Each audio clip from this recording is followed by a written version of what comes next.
یہودیت میں طلاق کا ایسا تصور ہے،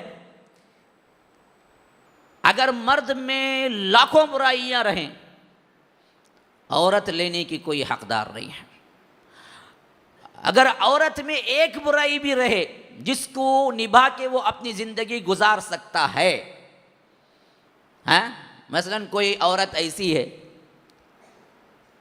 کہ تھوڑا سا کیا ہے رنگ سانولا ہے، یا مثلا کوئی عورت شادی کے وقت تو خوبصورت تھی، بعد میں کیا ہے کسی وجہ سے مار گیر کی وجہ سے صورت پہ کوئی دھبا آ گیا۔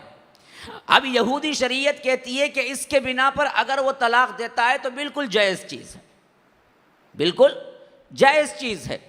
وہی مرد لنگڑا ہے، معذور ہے، پھر بھی عورت کے لیے کوئی اجازت نہیں کہ وہ اس سے کیا ہے خلا مانگ سکے۔ یہ یہودی شریعت ہے۔ عیسائیت کے اندر تو طلاق کا کوئی تصور ہی نہیں ہے۔ عیسائی مذہب کے اندر اگر ایک مرتبہ دنیا میں زندگی میں آپ نکاح کر لیں، خواہ وہ عورت آپ کے فیور میں رہے، خواہ آپ کے خلاف ہو جائے، یا مرد کو کوئی خواہش نہ رہے، یا مرد کے لیے تکلیف دہ بن جائے، نہ میاں الگ ہو سکتا ہے نہ بیوی، یہ ابداً یہاں تک کہ موت ان لوگوں کے درمیان تفریق کرتے۔ طلاق کا کوئی تصور نہیں۔ اسی وجہ سے اتنی حرام کاری یورپین کنٹریز میں اور خاص کر یورپین ممالک کے اندر جو بغیر شادی کے عورت کو رکھنے کا رواج بڑھا، اور آج حرامی بچوں کی اولاد 100% تک پہنچی ہوئی ہے، تو وجہ کیا ہے؟ عیسائیت کے اندر طلاق کا کوئی تصور نہیں ہے۔ اب بندہ یہ چاہتا ہے کہ میں کیوں خواہ پھنسوں؟ اگر میرے قانونی حیثیت سے کسی عورت کو میں نے لے لیا، پھر وہ بدچلن نکلی، پھر وہ اس پر ظلم کرنے والی نکلی، پھر وہ رات دن اس کے خلاف سازشیں کرنے والی نکلی، پھر بھی شوہر کو اختیار نہیں کہ اس کو الگ کر سکے، حتیٰ کہ مرتے دم تک اس کا نان نقفہ جتنا بھی ہے خرچہ اٹھانا اس کے رول کے مطابق اس پر ضروری ہے۔ تو عیسائیوں نے اسی وجہ سے بیچ میں درمیان کی راہ لی۔ انہوں نے کہا کہ بھائی ہم تو پہلے شادی نہیں کریں گے، پہلے رہیں گے مل کے ساتھ، بوائے فرینڈ گرل فرینڈ، اس طرح رہیں گے، بچے بھی پیدا کریں گے، جب ہمارے مزاج سیٹ ہو جانے پہ آئیں گے تو تب چاہیں گے تو شادی کریں گے، ورنہ ہم چھوڑ دیں گے۔ مانع حمل دوائیں کھائیں گے، جہاں تک ہو سکے حمل کو گرانے کی کوشش کریں گے، اگر اس سے بھی زیادہ کوئی بچہ پیدا ہو گیا تو کسی کے حوالے کر دیں گے۔ وہاں پر تو کیا یتیموں کے لیے الگ الگ کیا ہیں بہت بڑے بڑے کیا ہیں آرگنائزیشنز کام کرتے ہیں، ان کے حوالے کر دیں گے، پھر ہم آزاد رہیں گے، لیکن شادی ایک نہیں کریں گے، کیونکہ اگر شادی کر لیے تو پھر پوری زندگی کا بندھن ہو گیا، اور قانونی طور پر انہوں نے اس عورت کی ذمہ داری اٹھا لی اور آخری دم تک اس کو خرچہ پانی دینا پڑے گا، خواہ وہ آپ کی تابع دار رہے، خواہ وہ آپ کے لیے تابع دار نہ ہو۔ عیسائی دنیا میں آج تک بھی یہی حال ہے، طلاق کا کوئی تصور نہیں ہے، کوئی تصور طلاق کا نہیں ہے۔ اور یہی حال ہندو مت کے اندر بھی ہے۔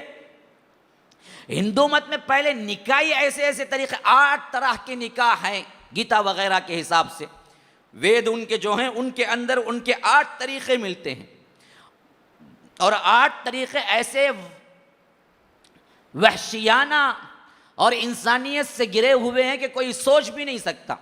ان کے اندر ایک ہی عورت کے پاس بہت سے لوگ اپنی بیوی بنانا شرعاً ان کے حیثیت سے، ان کے کتاب کی شریعت کی حیثیت سے اصولاً جائز ہے۔ اور پانڈو کا وہ واقعہ آپ لوگوں کو معلوم ہے، جس کی 5 بھائیوں کی ایک بیوی تھی، 5 بھائیوں کی ایک ہی بیوی تھی، اور اسے باقاعدہ رامائن مہابھارت میں انہوں نے قصے بنائے ہیں، اور ان کے حساب سے یہ وہی مقدس چیز ہے۔ 5 سگے بھائیوں کی ایک ہی بیوی تھی جو 5 کو خوش رکھتی تھی۔ لا حول ولا قوت الا باللہ، سوچنے سے ہی کراہت آتی ہے۔ تو یہ چیز ان کے ہاں تھی، ان میں طلاق کا کوئی تصور ہی نہیں تھا۔ ایک تھا کہ اگر شوہر مر بھی جائے تو چتا کے ساتھ یہ بھی مل کے مر جانا ہے، اس کی اپنی کوئی زندگی تصور ہی نہیں تھی۔ عورت کو وہ ایک جان یا عورت کو وہ ایک انسان سمجھنے کے لیے تیار بھی نہیں تھے۔ عورت کو وہ کہتے تھے کہ حیوانوں میں سے ایک حیوان ہے، اور اس کی عقل اور مرد کی عقل میں زمین اور آسمان کا تفاوت ہے۔ اور ہمیشہ یہ مرد کے انڈر میں ہے، اور مرد جب چاہے اس کی پاؤں کی جوتی بنا سکتا ہے، لیکن عورت کو کبھی چھٹکارا نہیں ہے، الا یہ کہ مر جائے تو بعد میں بھی جینے کا کوئی حق نہیں ہے، اسی چتا کے ساتھ جل کے یہ بھی مر جانا بہتر ہے۔ اگر کوئی بیوہ ضد بضد ہوتی کہ میں زندہ رہوں تو اس کے لیے رولز تھا کہ وہ ہمیشہ کالے کپڑے پہنے یا سفید کفن کے کپڑے پہنے اور بناؤ سنگار نہ کرے، خواہ وہ جوانی میں بیوہ ہو چکی ہو، بڑھاپے تک ایسے ہی رکھ کے مر جائے، اس کے لیے کوئی دوسری شادی کا کوئی تصور نہیں تھا۔ یہ قدیم مذاہب تھے اسلام کے جو میں نے آپ لوگوں کو بتلائے، ہندو مت، یہودیت، عیسائیت۔ گھٹا ٹوپ اندھیرا تھا عورتوں پر، ظلم، ایسا ظلم کہ ہم تصور سے بھی کانپ جائیں کہ ایک عورت کو کوئی انسان شادی کر کے لایا، پھر اگر اس کے مطابق نہیں ہوئی، مطابق نہیں ہوئی تو بھی بات ہے، مطابق ہوئی، جتنا خوبصورتی کی لذت بدبخت اٹھا سکتا تھا اٹھا لیا، لیکن پھر اس کے بعد اس کا جی بھر گیا تو وہ اٹھا کے اسے جس طرح پرانے کپڑے پھینک کے کہیں رکھتے ہیں اسی طرح گھر کے کسی کونے میں پھینکتا تھا اور اپنے آپ میں پھر مست ہو جاتا تھا۔ اس پر قانونی کوئی ذمہ داری عائد نہیں کر سکتا تھا کہ تو بیوی کی کیوں نہیں دیکھتا، کوئی نہیں پوچھ سکتا تھا، قانونی نہیں تھا، قانون ہی نہیں تھا، نہ بیوی کے لیے جائز تھا کہ اس سے چھٹکارا حاصل کرے، کسی مذہب میں بھی نہیں تھا، اور آج تک بھی نہیں ہے۔ آج بھی قانوناً پارلیمنٹ میں قانون بنایا گیا ڈائیورس سسٹم کا، لیکن ہندو مت میں نہیں ہے۔ یہی حال امریکہ کی پارلیمنٹ میں قانون بنایا گیا، عیسائیت میں نہیں ہے طلاق دینے کا کوئی سسٹم نہیں ہے۔ ڈائیورس کے لیے اپلائی کرنے کا قانون انہوں نے خود بنایا، لیکن شریعت نے انہیں نہیں دیا ان کی۔ اتنا ظلم تھا آج سے 1400 سال پہلے بھی۔ اچھا، ایک بات یہ تھی، اچھا، اور دوسری بات کیا تھی؟ عرب کے لوگوں میں عام طور پر یہ چیز تھی، لفظ طلاق جس حیثیت سے شریعت میں استعمال ہوتا ہے اسی حیثیت سے وہ لوگ استعمال کرتے تھے عرب میں، لیکن جاہلیت کی انتہا یہ تھی کہ ایک ایک عورت کو 100 طلاقیں دیتے تھے، ہزار طلاقیں دیتے تھے، بلکہ مذاق میں آیا موٹ تو کہتے تھے کہ آسمان پہ جتنے تارے ہیں اتنے طلاق تجھے، گویا کہ کٹ پتلی بن گئی تھی عورت۔ خلا کا تو کوئی تصور نہیں تھا، خلا کا کوئی تصور نہیں تھا، طلاق کا تصور تھا، اور طلاق بھی کیسے ہوتی تھی کہ بندہ اگر اس کو شدت کرنے پہ آئے، ٹارچر کرنے پہ آئے تو کہتا کہ جا تجھے طلاق۔ اب طلاق کی عدت میں بیٹھی ہوئی عورت سسک رہی ہوتی تھی کہ عدت ختم ہونے کے اینڈنگ پوائنٹ پہ کہتا کہ چل رجوع کر لیا، میں نے بلا لیا تجھے، پھر زندگی گزارتا نہیں، بس رجوع کر کے رکھ لیتا، پھر 2-3 مہینے کے بعد بولتا جا تجھے طلاق۔ تو یا انہیں طلاق دے کے اسے آزاد کرتا، نہ آ کر اچھے طریقے سے زندگی گزارتا، بلکہ صرف طلاقیں دیتا بلا لیتا، طلاقیں دیتا بلا لیتا، طلاقیں دیتا، ایسے ہزاروں مرتبہ کرتے رہتا، اور معاشرے میں اس کے لیے کوئی اصول نہیں تھا کہ پوچھے کہ کیوں ایسا کرتے ہیں، ہزاروں طلاقیں دیتا تھا۔ ایک مرتبہ اگر شوہر غصے میں آ جائے تو کہتا تھا کہ 100 طلاق تجھ پر، کوئی کہہ دیتا تھا کہ 1000 طلاق تجھ پر، کوئی کہہ دیتا کہ آسمان پہ تارے جتنے اتنے طلاق تجھ پر، اور کوئی ایسا اصول نہیں تھا معاشرے کے اندر کہ ان بدبخت ظالموں کو روکا جائے۔ ایسے وقت میں یہ نزول ہوئی ہیں، اللہ نے یہ شریعت دی ہے۔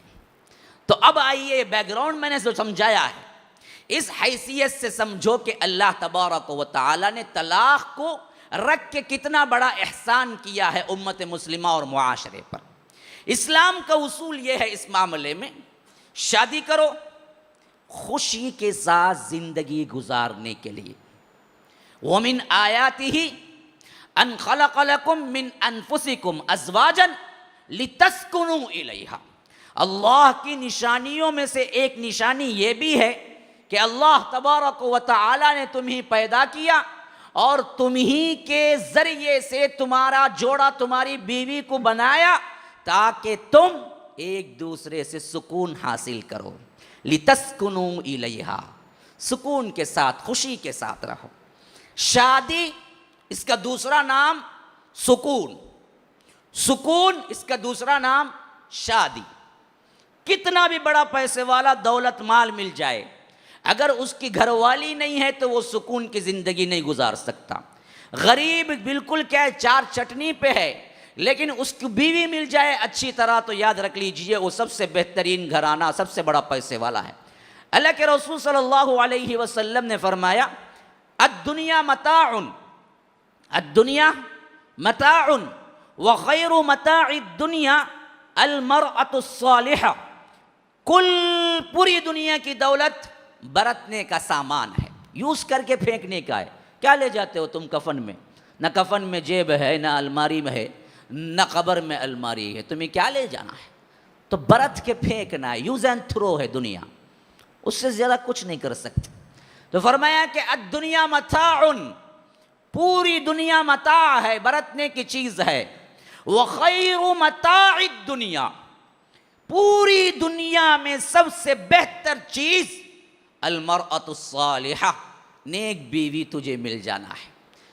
اگر وہ چار چٹنی کی زندگی، اگر جھوپڑی کی زندگی بھی ہو، نیک بیوی تجھے مل گئی تو وہ جھوپڑی بھی تجھے جنت نظر آئے گی.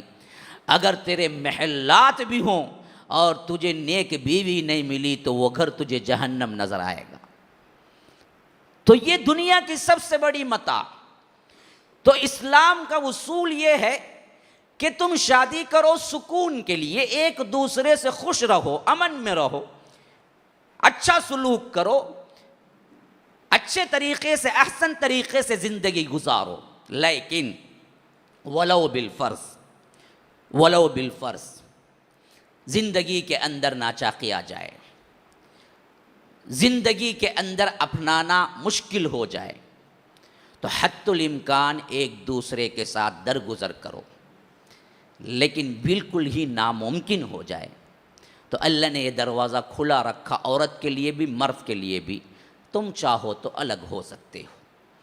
اگر مرد اپنی چاہت سے دے تو وہ طلاق کہلائے گی، عورت اپنی چاہت سے لے تو وہ خلا کہلائے گی.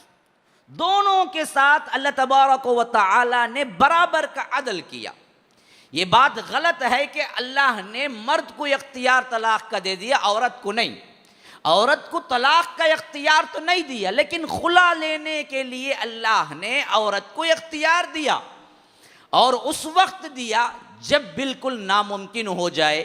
زندگی کے اندر جو سکون راحت ہونی ہے، وہ سکون راحت تمہاری زندگیوں سے چلی جائے تو اللہ تبارک و تعالیٰ خود کہتا ہے کہ تمہارے واسطے دروازہ کھلا ہے، تم دونوں الگ ہو جاؤ، جو تمہیں پسند ہے اس سے وہ عورت نکاح کر لے، اور جو مرد کو پسند ہے اس سے وہ عورت کو نکاح کر لے. کوئی مسئلہ نہیں ہے، دونوں پہ کوئی گناہ نہیں ہے. دونوں اللہ کے فرما بردار، متقی، پرہیزگار ہوتے ہوئے طلاق، متقی پرہیزگار ہوتے ہوئے طلاق ہو کر اپنے اپنے خواہش کے مطابق پھر کسی مرد یا عورت سے زندگی نبھا سکتے ہیں، ان پر کوئی گناہ نہیں ہے.